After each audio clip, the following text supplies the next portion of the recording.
என்னை பொறுத்த வரைக்கும் ஒரு 15-20 வருஷம் தான் ஆன மாதிரி ஒரு ஃபீலிங் மனசுக்குள்ளே. ஆனால் 50 வருஷம் ஆகிப்போச்சு அப்படிங்கிறத வந்து நினச்சி பார்க்கவே முடியல. ஸோ இந்த வளர்ச்சிக்கு காரணமாக இருந்தது எல்லாம் ஆரம்ப காலத்துலேருந்து எனக்கு வந்து இதுக்கு ஊக்கம் கொடுத்துட்டு இருந்த ஊர்லேருந்து நண்பர்கள் ஊக்கம் கொடுத்தாங்க. நிறைய பேர் வீட்டில் எங்கள் அம்மா வந்து என்ன நம்பினாங்க, நான் வந்துடுவேன் சினிமாவில் அப்படின்னு சொல்லிட்டு. ஸோ அதுக்கப்புறம் இங்கே சென்னை வந்ததுக்கப்புறம் எனக்கு ரொம்ப நாள் போராட்டத்துக்கு அப்புறம் எங்கள் டைரக்டர்கிட்ட எனக்கு ஃபஸ்ட்டு படம் வந்து 16 வயதில் அதில் வேலை பார்க்குறதுக்கான ஒரு வாய்ப்பு கிடைச்சிது. நேற்று கமல் சாரை மீட் பண்ணி பேசிட்டு இருக்கும்போது கூட சொன்னார், அந்த படம் ரிலீஸ் ஆகி ஒரு 1.5 வருஷம் 2 வருஷத்துக்குள்ளே எல்லாருமே வந்து அப்படி ஒரு மாற்றம். அதில் வேலை பார்த்தவங்க அத்தனை பேருமே வந்து அந்த மாதிரி ஒரு பெரிய ஒரு சூழலுக்கு வந்தாங்க. இது வேறு எந்த படத்தில் அப்படி அத்தனை பேர்த்துக்கு அப்படி ஒரு வாய்ப்பு, அப்படி ஒரு உயர்வு கிடச்சிருக்குன்னு சொல்ல முடியல அப்படின்னு சொல்லிட்டு இருந்தார். ஸோ அப்படி 16 வயதில் அதுதான் முதல் படமாக டைட்டில் வந்தது.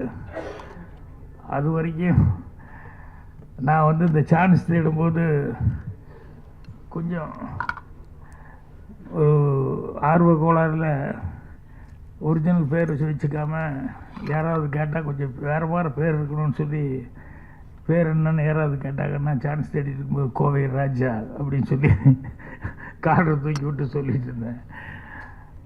ரொம்ப நாள் அப்படி சொல்லிகிட்டு இருந்தேன். அப்புறம் 16 வயது டைமில் தான் வந்து டைட்டிலில் கார்டு போடும்போது அவர் பாலகுரு சார், ஐயோ ராஜன் என்ன என்சிஆர் பண்ண. அப்போ தான் யோசிச்சுட்டு சொன்னேன், இல்லை எங்கள் அம்மா எனக்கு வச்ச பேர் பாக்யராஜ்.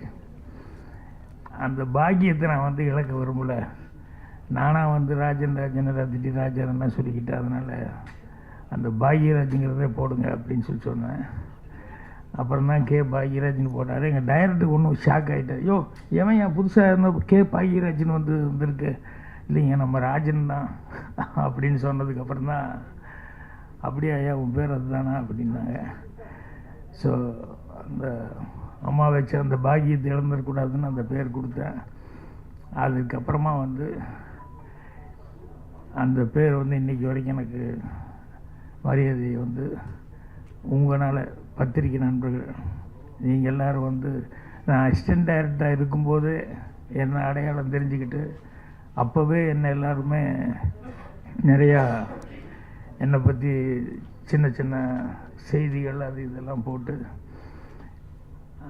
எங்கள் டைரக்டர் எப்படி பிரபலமாகிட்டு இருந்தார். அப்போவே கூடவே அவர் கூட அசிஸ்டண்ட் ஒரு பையன் இருக்கான் பாக்யராஜன். அந்த பையன் கொஞ்சம் சீக்கிரமாக நல்லா வருவான் அப்படிங்கிற மாதிரி எல்லோரும் கவனிக்கிற அளவுக்கு இருந்தது. எங்கள் டைரக்டரே கூட கிழக்கே போகிற ரயில் படத்துலேயே ஒரு நாள் ஷூட்டிங் முடிச்சுட்டு சாயங்காலம் எல்லாம் பேக்கப் ஆகிற நேரத்தில் வண்டிக்காக ஏதோ வெயிட் பண்ணிருக்கும் போது அவர் அப்போவே எல்லாத்தையும் வச்சுட்டு சொன்னார், எனக்கு அப்புறம் என் பேர் எடுத்து கொடுக்குற அளவுக்கு எனக்கு ஒரு மரியாதை கொடுக்குற அளவுக்கு வர்றது வந்து ராஜன் தான் வரப்போகிறான் அப்படின்னு. ஏன்னா அவர் கடைசி வரைக்கும் ராஜன்னே தான் கூப்பிட்டுருந்தார். இப்பவும் டக்குன்னு பாக்யராஜுங்கிறது எங்கேயா ஃபங்க்ஷன் வந்தால் தான் வரும். அப்படி வந்து அவர் ரயிலில் போய் சொன்னார். அதுக்கப்புறம் ஒவ்வொரு படத்துலையும் கொஞ்சம் கொஞ்சமாக அசிஸ்டன்ட் டைரக்டரு, அப்புறம் டைலாக் ரைட்டர், அதுக்கப்புறம் ஸ்டோரி ரைட்டர்னு வந்து அதுக்கப்புறமா வந்து ஹீரோவாக நடிச்சது. எனக்கு கிழக்கே போகும் ரயிலப்போ அந்த சுதாகர் வந்து கரும்புள்ளி செம்புள்ளி குத்தி கழுதியில் உட்கார வச்சுருவாங்க. அவன் பனிஷ்மெண்ட்டு வில்லேஜில் அந்த கழுதி இழுத்துட்டு வர்றதுக்காக அந்த ஊரில் யாரோ ஒருத்தர் கூப்பிட்டா, யாரை கூப்பிட்டு இழுத்தாலும் அந்த கழுதி இழுக்கும்போது அவன் கேமரா ஓடுதான் கேமராவே பார்த்துக்கிட்டு இருந்தான். டைரக்டர் திட்டிக்கிட்டே இருந்தார். வேறு வழி இல்லாமல் அப்புறம் நான் வந்து அது வேஸ்ட் இது கட்டிட்டு ஒரு டவல் ஒன்று போட்டுக்கிட்டு நான் வந்து அந்த கழுதியை பிடிச்சி இழுத்துட்டு வர மாதிரி நான் இழுத்தேன். அப்போ தான் வந்து சரி அசிஸ்டன்ட் டைரக்டருங்கிறதுனால லட்சுமிகாந்தன் அவங்கெல்லாம் ஸ்டில் எடுத்து இது பண்ணாங்க. கோயம்புத்தூர் நான் போய் அந்த படம் ரிலீஸுக்கு போனப்போ பார்த்தா எங்கே பார்த்தாலும் நான் கழுவி பிடிச்சி நிற்கிற மாதிரி போஸ்ட் போட்டாங்க. எங்கள் பாட்டி என்னை கேட்டாங்க, ஏன்டா போய் இந்த கழுதி பிடிச்சி எடுத்துகிட்டு வர்றது இதுக்காட்டா சென்னைக்கு மெட்ராஸுக்கு போனேன் அப்படின்னு சொல்லிட்டு, இல்லை அது நடிக்கிறது தான். அப்படி போகிறா ஊர் பூரா மானம் கெடுது, எல்லோரும் பார்த்தும்போது உங்கள் பேரன் கழுதி எழுதிட்டு வரேன் அதுக்கு தான் போனான்னு அப்படின்ட்டு. அப்போ எங்கள் அம்மா வந்து ஒரு வார்த்தை சொன்னாங்க, ஏன்னா அந்த சுதாகர் பையன் செஞ்ச கேரக்டரு ஏன் அந்த மாதிரி நீ செய்யக்கூடாதா அப்படின்னு மாதிரி அம்மா கேட்டாங்க. அப்போ நான் அம்மாக்கிட்ட வந்து, இல்லைம்மா அதுக்கு ஒரு உருவங்கள், அதுக்கு இப்படி இருக்கணும் அப்படி இருக்கணும், ஏன் உனக்கு எல்லாம் நல்லா தான் இருக்குன்னா, இல்லை உனக்கு காக்கைக்கு தன் குஞ்சு பொண்ணு குஞ்சு அப்படி தான் இருக்கும், ஆனால் அதுக்கு வேறு வித்தியாசமாக இருக்கணும். இல்லை நீ வேணா பாரு, உங்கள் டைரக்டர் உன்னையே மறுபடியும் ஹீரோவை வச்சு படம் எடுப்பார், இது கூடி சீக்கிரம் நடக்கும் கண்டிப்பாக அப்படின்னு சொல்லி எங்கள் அம்மா சொன்னாங்க. ஸோ அப்போ வந்து சரி, ஒரு தாய்க்கு வந்து இருக்கக்கூடிய ஒரு ஆர்வத்தில் அவங்க வந்து சொல்கிறாங்க அப்படின்னு சொல்லிட்டு அதை நான் சாதாரணமாக எடுத்துக்கிட்டேன். ஆனால் அதுக்கப்புறம் டைரக்டர் வந்து நான் அசிஸ்டன்ட் டைரக்டராக வேலை பார்த்து அதுக்கப்புறம் வந்து புதிய வார்ப்பில் அப்போ தான் நீ தான் என் ஹீரோ அப்படின்னு சொல்லி என்னை ஃபிக்ஸ் பண்ணதுக்கப்புறம் தான் வந்து, அப்புறம் முதல் நாள் ஷூட்டிங் முடிஞ்சு அப்போ கூட அம்மாவுக்கு நான் லெட்டர் எழுதலை. ஏன்னா ரஷ்ஷு சென்னைக்கு வந்து அதுக்கப்புறம் அங்கே கொண்டு வந்து தேனியில் ஒரு டென்ட்டில் கொண்டு வந்து ஒரு தேட்டரில் கொண்டு வந்து போட்டு பார்த்துட்டு, ரஷ் பார்த்துட்டு காலையில் நிவாஸ் எங்கள் டைரக்டர்லாம் போய் பார்த்துட்டு வந்துட்டு, ஓகே அப்படின்னு கை கொடுத்து நம்ம ஷூட்டிங் கன்டினியூ பண்ணுறோம், நல்லா இருக்குது, நீ ஹீரோ கன்ஃபார்ம்டு அப்படிங்கிற மாதிரி சொல்லிட்டு ஷூட்டிங் ஸ்டார்ட் பண்ணார். அதுக்கப்புறம் தான் அம்மாவுக்கே வந்து லெட்டர் எழுதினேன், இந்த மாதிரி உன் வாய் முகூர்த்தம் நீ சொன்ன மாதிரியே வந்து நான் வந்து ஹீரோவை வந்து நடிச்சிட்ருக்கிறேன் அப்படின்னு சொல்லிட்டு. ஆனால் ஒரு பேட் லக்கு, படம் ரிலீஸுக்கு ஒரு 20 நாள் 15-20 நாள் இருக்கும்போது திடீர்னு எங்கள் அம்மாவுக்கு வந்து உடம்பு சரியில்லாமல் போய் அதுக்கப்புறம் படம் ரிலீஸுக்கு 20 நாளைக்கு முன்னாடியே இறந்துட்டாங்க. அது ரொம்ப மனசு கஷ்டமாக இருந்தது. ஆனால் கிழக்கு போண்டையில் அதுலெல்லாம் ஒர்க் பண்ணது, அசிஸ்டன்ட் டைரக்டர் இருந்ததெல்லாம் எங்கள் அம்மாவுக்கு வந்து தெரியும். ஸோ புதிய வார்ப்புகளில் வந்து நான் நடித்து அவங்க பார்க்க முடியல. அதில் தான் ஒரு டைலாக் எழுதும்போது எழுதியிருப்பேன், இந்த பக்கத்து வீடு கூட்டிகிட்டு இருக்கும்போது பக்கத்தில் அந்த பூக்காரி கேரக்டர் ஒரு என்னவா தெரியா நீங்களே கூட்டிகிட்டு இருக்கீங்க, வீட்டில் சொல்லி ஒரு கல்யாணம் பண்ணி வச்சுட்டா உங்களுக்கு கொஞ்சம் சிரமம் இல்லாமல் சிரமம் குறையுமா இருக்கு. நான் கேஷுவலாக இல்லைங்க அம்மா அப்பா ஒத்துழைல எல்லாம் போய் சேர்ந்துட்டாங்க அப்படின்ட்டு, அதனால் நான் தான் பண்ணிக்கணும் அப்படிங்கிற மாதிரி சொல்லி சொன்னேன்.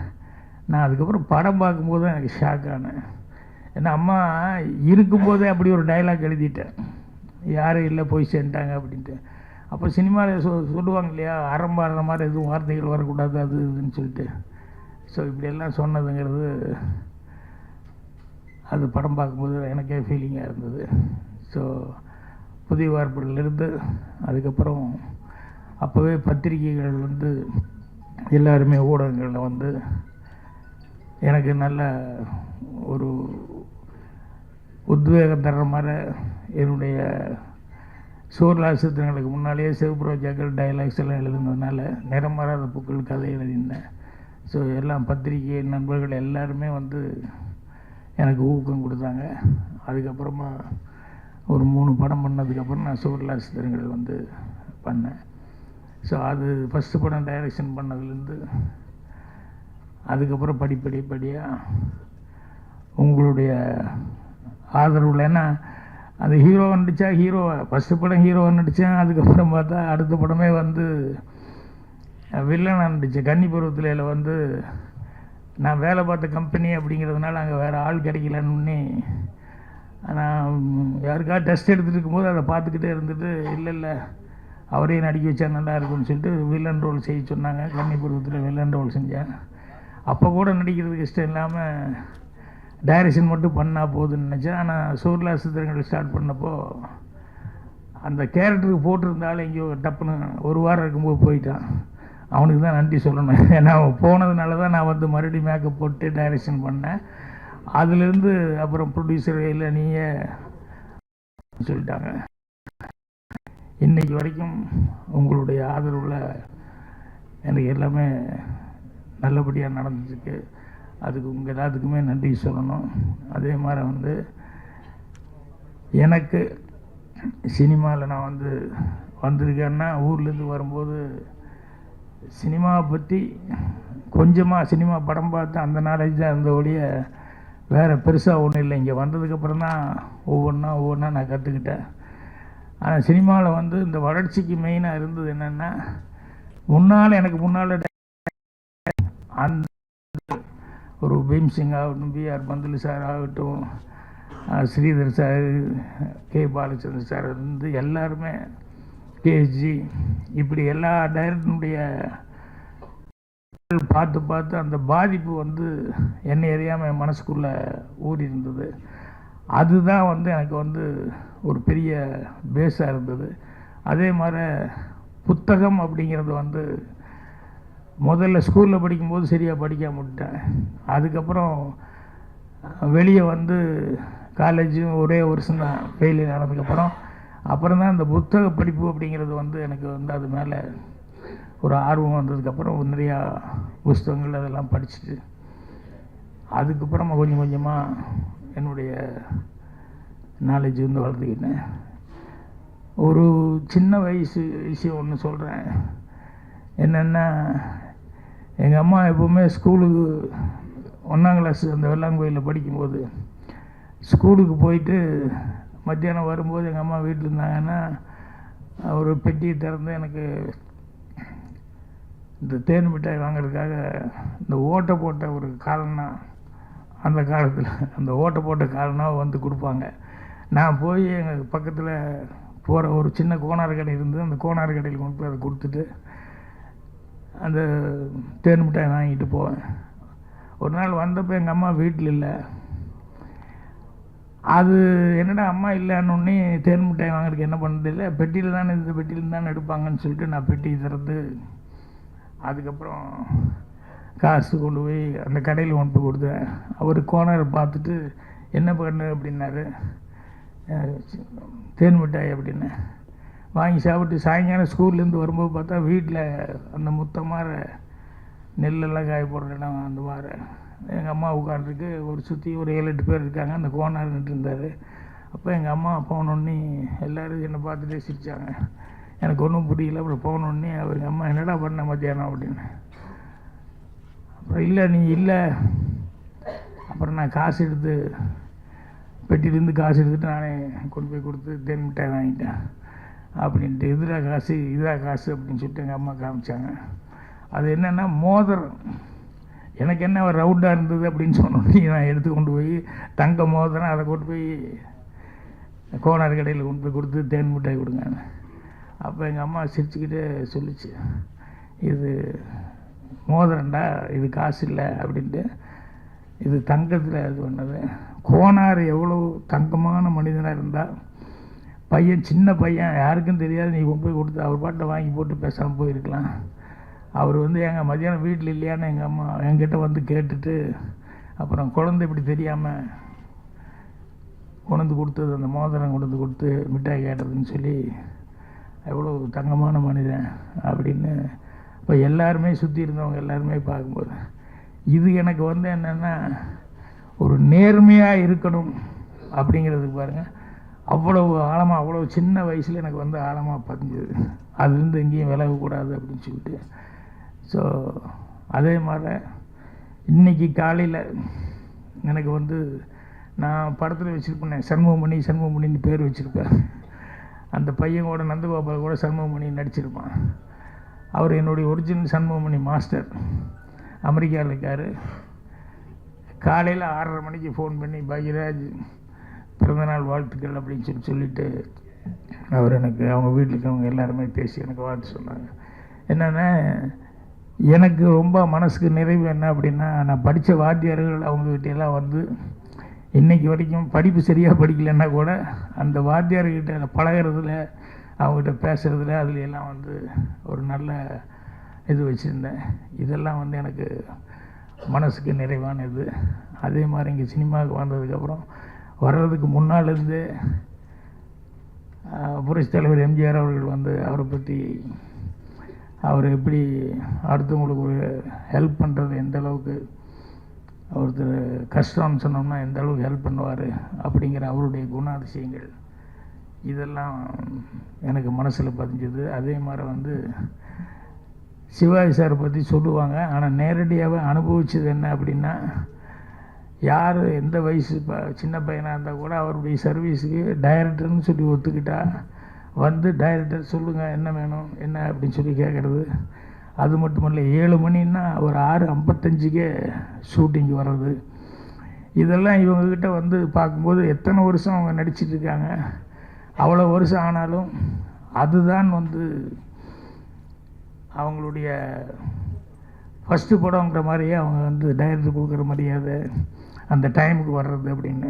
ஸோ இதெல்லாமே எனக்கு ரொம்ப மனசில் இருந்தது. இப்போ இவங்கெல்லாம் சீனியர்ஸ் தான். அதே மாதிரி கமல், ரஜினி இவங்கெல்லாம் வந்து அந்த படத்தில் ஆக்ட் பண்ணும்போது கமல் அவர்களுடைய பர்ஃபார்மன்ஸு சின்ன வயசுலேருந்து, அதாவது அங்கே ஊரில் இருக்கும்போதே அவ்வளோ தொடங்குது அந்த படங்கள்லேருந்தெல்லாம் பார்த்துட்டு அதில் ரொம்ப ஒரு அட்ராக்ட் ஆனேன். அதுக்கப்புறமா வந்து இங்கே 16 வயதில் படத்தப்போ தான் ரஜினி அவருக்கு தமிழ் அப்போ கொஞ்சம் தமிழ் கேட்டு கேட்டு தான் மனப்பாடம் பண்ணோம், கொஞ்சம் பேசுகிறதெல்லாம் படிக்க வராது. அதனால் அவருக்கு டைலாக்கு சொல்லி கொடுத்துருது. ஒரு தடவை சொல்லுங்கள் ப்ளீஸ் இன்னொரு தடவை சொல்லுங்கள். ஸோ ஒரு 8 தடவை 10 தடவை சொல்லுவார். நான் 8 தடவை 10 தடவை சொன்னதுக்கப்புறம் அவர் ஒரு 15 தடவை சாட்டு கூப்பிடுற வரைக்கும் அந்த மரத்துக்கடியில் அங்கே இங்கே எல்லாம் சொல்லி பாட்டுட்டார். அதுக்கப்புறமா அன்புள்ள ரஜினிகாந்த் படத்தப்போ பார்த்தாலும் அதே ரஜினிகாந்த் அவர்கள் நான் சிவப்பணிதில் பார்க்கும்போது அதே மாதிரி தான். அந்த முதல் படத்துக்கு என்ன எவ்வளோ அக்கறை எடுத்துக்கிட்டு எவ்வளோ சிரத்தையோடு வந்து வேலை பார்த்தாரோ அதே அளவுக்கு வந்து கடைசி வரைக்கும் இன்றைக்கி பண்ணுற படங்கள் வரைக்கும் அவர் வந்து இது பண்ணிட்டுருக்காரு. இப்போ எனக்கு முன்னால் சினிமாவில் இருந்தவங்க எல்லாருமே வந்து எனக்கு ஒரு நல்ல வழிகாட்டிகளாக இருந்தாங்க. அதை வச்சுக்கிட்டு தான் நான் வந்து என்னுடைய உயர்வுக்கு அதெல்லாம் காரணமாக இருந்தது. மெயினாக பத்திரிகை நண்பர்கள் படம் போட்டு ப்ரிவியூ, நான் ப்ரிவியூவில் கூட யாருக்கிட்டேயும் ஒன்றும் முடிஞ்சதுக்கப்புறம் அப்போல்லாம் ஒரு இது மாதிரி வைப்பாங்க, சும்மா கெட்டு குதிர மாதிரி. பட் அங்கே நான் படத்தை பற்றி எதுவுமே பேச மாட்டேன். என்னென்னா அவங்களா பார்த்துட்டு அவங்களா எழுதுறது அதுதான் கரெக்டாக இருக்கும் மொழியை, நம்ம வேறு மாதிரி படத்தை பற்றி எதுவும் பேசக்கூடாது அப்படிங்கிற மாதிரி இருந்தது. அதே மாதிரி வந்து படத்தை பார்த்துக்கிட்டு கரெக்டான ஒரு விமர்சனங்களை வந்து என்னுடைய ஒவ்வொரு படத்துக்கும் அது கிடச்சிக்கிட்டே இருந்தது. அது வந்து ஜனங்கள்கிட்டையும் நான் போய் சேர்றதுக்கு நல்லா ரீச் கொடுக்குறது காரணமாக இருந்தது. அதே மாதிரி எல்லா பத்திரிகை நண்பர்கள்கிட்டையும் எனக்கு ஒரு நல்ல ஒரு நட்பும் தொடர்ந்தது. ஸோ இன்றைக்கி 50 வருஷம் ஆகிப்போச்சு அப்படிங்கிறது வந்து எனக்கு நினச்சி பார்த்தா மலை பார்த்தா இருக்குது, 50 வருஷமா அப்படின்னு சொல்லிட்டு. ஸோ இன்னும் நடிகர் பண்ணிகிட்ருக்கிறேன். அதோடு இப்போ அடுத்தது வந்து இந்த வருஷத்தில் வந்து வெப் சீரிஸும் படமும் டைரக்ட் பண்ணுறதுக்கான ஒரு பேச்சுவார்த்தை நடந்துகிட்ருக்கு. ஸோ கண்டிப்பாக இந்த வருஷத்துலேருந்து மீண்டும் வந்து ஒரு புது உத்வேகத்தோட படங்கள் செய்யலாம் அப்படிங்கிற ஒரு இதில் இருக்கிறேன். ஸோ எல்லாத்துக்கும் காரணமானவங்க எங்கள் டைரக்டர்லேருந்து முன்னால் டைரக்ட் பண்ணவங்க அவங்க, அப்புறம் வந்ததுக்கப்புறம் சினிமாவில் தான் நாங்கள் வர்றதுக்கு சான்ஸ் கிடச்சி படம்லாம் டைரக்ட் பண்ணுறதுக்கு எல்லாம் காரணமாக இருந்தது அப்படிங்கிறது வந்து பத்திரிக்கை நண்பர்களான நீங்கள். ஸோ உங்களுடைய இது எங்கள் டைரக்டருக்கு எப்படி ஃபஸ்ட்டு படத்தில் 16 வயதில் கொடுக்கும்போது எல்லாத்தினுடைய விமர்சனங்கள் எந்த அளவுக்கு இருந்தது அப்படின்னு சொல்லிட்டு. ஏன்னா அப்போல்லாம் வந்து இந்த விமர்சனம் வந்து ஜனங்க நிறைய வந்து விமர்சனம் பார்த்துக்கிட்டு தான் படம் பார்க்கணுங்கிற மாதிரி நிறையா எதில் என்ன விமர்சனம் வருது அப்படின்னு சொல்லிட்டு அப்படி இது பண்ணிட்டுருப்பாங்க. ஸோ அதனால் உங்களுடைய பணி அப்படிங்கிறது வந்து ரொம்ப ஒரு சிறப்பான பணி. அதனால் உங்கள் எல்லாத்துக்குமே இன்றைக்கி என்னுடைய மனமார்ந்த நன்றியை தெரிவிச்சுக்கிறேன். இந்த வருஷத்துலேருந்து நீங்கள் நான் சொன்ன மாதிரி டைரெக்ஷன் அப்படின்னு சொல்லிட்டு மீண்டும் வந்து ஸ்டார்ட் பண்ணலான் இருக்கேன். ஸோ இவ்வளோ நாள் இவ்வளோ தூரம் இது பண்ணதுக்கு என்னுடைய மனமார்ந்த நன்றியை நான் தெரிவிச்சுக்கிறேன்.